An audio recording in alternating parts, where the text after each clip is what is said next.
नमस्कार दोस्तों, स्वागत है आपका ओवी क्रिएशन में एक बार फिर। आज हम जानेंगे पुरुषोत्तम मास का अध्याय 1 2। चलो शुरू करते हैं। कल्प वृक्ष के समान भक्त जनों के मनोरथ को पूर्ण करने वाले वृंदावन की शोभा के अधिपति, अलौकिक कार्यों द्वारा समस्त लोक को चकित करने वाले वृंदावन बिहारी पुरुषोत्तम भगवान को नमस्कार करता हूँ। नारायण, नर, नरोत्तम तथा देवी सरस्वती और श्री व्यास जी को नमस्कार कर जय की इच्छा करता हूँ।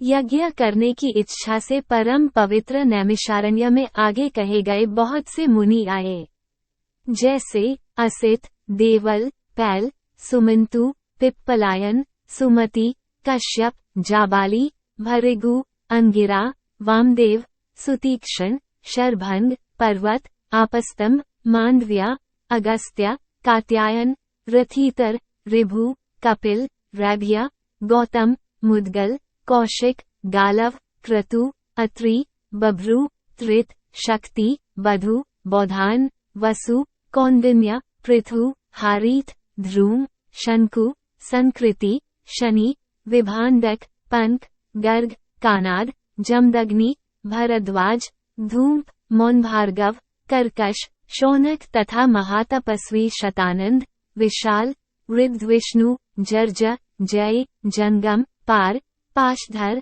पूर, महाकाय, जैमिनी, महाग्रीव, महाबाहु, महोदर, महाबल, उद्दालक, महासेन, आर्त, आमल कप्रिया, ऊर्ध्वबाहु, ऊर्ध्वपाद, एकपाद, दुर्धर, उग्रशील, जलाशी, पिंगल, अत्रि, ऋभु, शांडीर, करुण, काल, कैवल्य, कलाधार, श्वेतबाहु, रोमपाद, कद्रु, कालाग्निरुद्रग, श्वेताश्वर, आद्या, शरभंग, पृथुश्रवस आदि। शिष्यों के सहित ये सब ऋषि अंगों के सहित वेदों को जानने वाले, ब्रह्मनिष्ठ, संसार की भलाई तथा परोपकार करने वाले, दूसरों के हित में सर्वदा तत्पर, श्रौत, स्मार्त कर्म करने वाले, नैमिषारण्य में आकर यज्ञ करने को तत्पर हुए। इधर तीर्थयात्रा की इच्छा से सूत जी अपने आश्रम से निकले और पृथ्वी का भ्रमण करते हुए उन्होंने नैमिषारण्य में आकर शिष्यों के सहित समस्त मुनियों को देखा। संसार समुद्र से पार करने वाले उन ऋषियों को नमस्कार करने के लिए पहले से जहां वे इकट्ठे थे वहीं प्रसन्नचित्त सूत जी भी जा पहुँचे। इसके अनंतर पेड़ की लाल छाल को धारण करने वाले, प्रसन्नमुख, शांत, परमार्थ विशारद, समग्र गुणों से युक्त, संपूर्ण आनंदों से परिपूर्ण, ऊर्ध्वपुंड्रधारी, राम नाम मुद्रा से युक्त, गोपीचंदन मृत्तिका से दिव्य, शंख चक्र का छापा लगाए, तुलसी की माला से शोभित, जटा मुकुट से भूषित, समस्त आपत्तियों से रक्षा करने वाले, अलौकिक चमत्कार को दिखाने वाले, भगवान के परम मंत्र को जपते हुए समस्त शास्त्रों के सार को जानने वाले, संपूर्ण प्राणियों के हित में संलग्न, जितेंद्रिय तथा क्रोध को जीते हुए, जीवन मुक्त, जगत गुरु श्री व्यास की तरह और उन्हीं की तरह निष्प्रह आदि गुणों से युक्त उनको देख उस नैमिषारण्य में रहने वाले समस्त महर्षिगण सहसा उठ खड़े हुए। विविध प्रकार की विचित्र कथाओं को सुनने की इच्छा प्रकट करने लगे। तब नम्र स्वभाव सूत जी प्रसन्न होकर सब ऋषियों को हाथ जोड़कर बारंबार दंडवत प्रणाम करने लगे।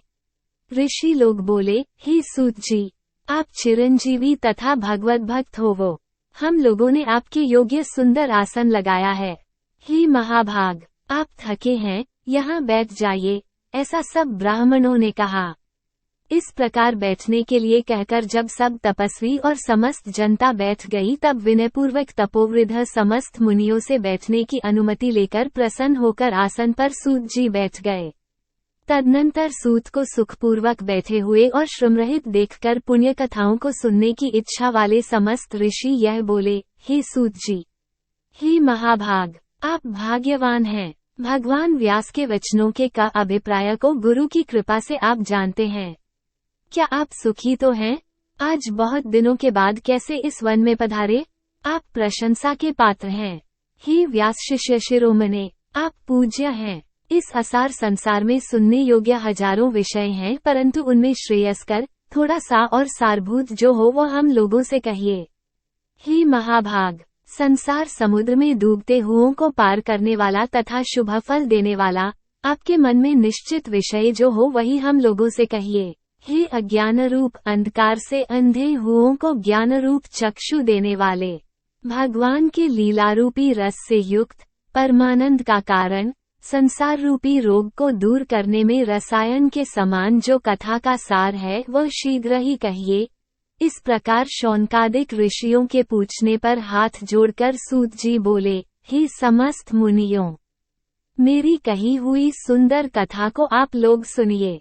हे विप्रो, पहले मैं पुष्कर तीर्थ को गया, वहां स्नान करके पवित्र ऋषियों, देवताओं तथा पितरों को तर्पणादि से तृप्त करके तब समस्त प्रतिबंधों को दूर करने वाली यमुना के तट पर गया, फिर क्रम से अन्य तीर्थों को जाकर गंगा तट पर गया, पुनः काशी आकर अनंतर गया तीर्थ पर गया, पितरों का श्राद्ध कर तब त्रिवेणी पर गया, तदनंतर कृष्णा के बाद गंडकी में स्नान कर पुला ऋषि के आश्रम पर गया, धेनुमती में स्नान कर फिर सरस्वती के तीर पर गया, वहां हे विप्रो, त्रिरात्रि उपवास कर गोदावरी गया, फिर कृतमाला, कावेरी, निर्विद्या, ताम्रपर्णिका, तापी, वेहायसी, नंदा, नर्मदा, शर्मदा नदियों पर गया, पुनः चरमनूती में स्नान कर पीछे सेतुबंध रामेश्वर पहुंचा, तदनंतर नारायण का दर्शन करने के हेतु बद्री वन गया, तब नारायण का दर्शन कर वहां तपस्वियों को अभिनंदन कर पुनः नारायण को नमस्कार कर और उनकी स्तुति कर सिद्ध क्षेत्र पहुंचा। इस प्रकार बहुत से तीर्थों में घूमता हुआ कुरुदेश तथा जांगल देश में घूमता घूमता फिर हस्तिनापुर में गया। हे द्विजो, वहां ये सुना कि राजा परीक्षित राज्य को त्याग बहुत ऋषियों के साथ परम पुण्यप्रद गंगाती गए हैं, और उस गंगा तट पर बहुत से सिद्धि हैं भूषण जिनका ऐसे योगी लोग और देवर्षि वहां पर आए हैं, उसमें कोई निराहार, कोई वायु भक्षण कर, कोई जल पीकर, कोई पत्ते खाकर, कोई श्वास ही को आहार कर, कोई फलाहार कर और कोई फेन का आहार कर रहते हैं। हे द्विजो, उस समाज में कुछ पूछने की इच्छा से हम भी गए। वहां ब्रह्मस्वरूप भगवान महामुनि, व्यास के पुत्र, बड़े तेज वाले, बड़े प्रतापी, श्री कृष्ण के चरण कमलों को मन से धारण किए हुए श्री शुकदेव जी आए।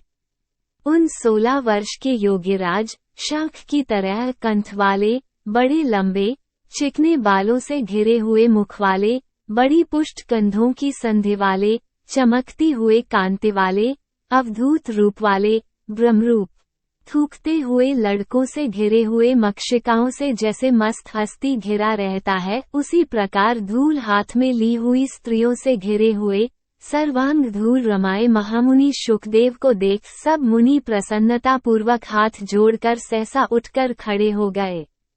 इस प्रकार महामुनियों द्वारा सत्कृत भगवान शुक को देखकर पश्चाताप करती, पछताती हुई स्त्रियां और साथ के बालक जो उनको चिढ़ा रहे थे, दूर ही खड़े रह गए और भगवान शुक को प्रणाम करके अपने अपने घरों की ओर चले गए। इधर मुनि लोगों ने शुकदेव के लिए बड़ा ऊंचा और उत्तम आसन बिछाया।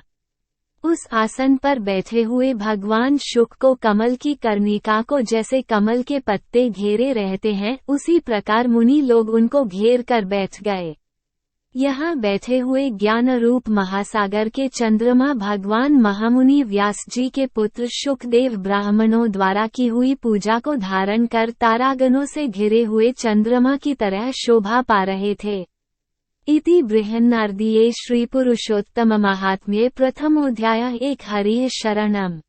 तो मित्रों, उम्मीद करते हैं आपको हमारी आज की ये वीडियो पसंद आई होगी। यदि हाँ तो नीचे कमेंट करके जरूर बताएं और ऐसी ही और भी आध्यात्मिक और धार्मिक जानकारी के लिए हमारे YouTube चैनल ओवी क्रिएशन को लाइक करें, सब्सक्राइब करें। आज के लिए बस इतना ही, इजाजत दें। आपका बहुत बहुत शुक्रिया।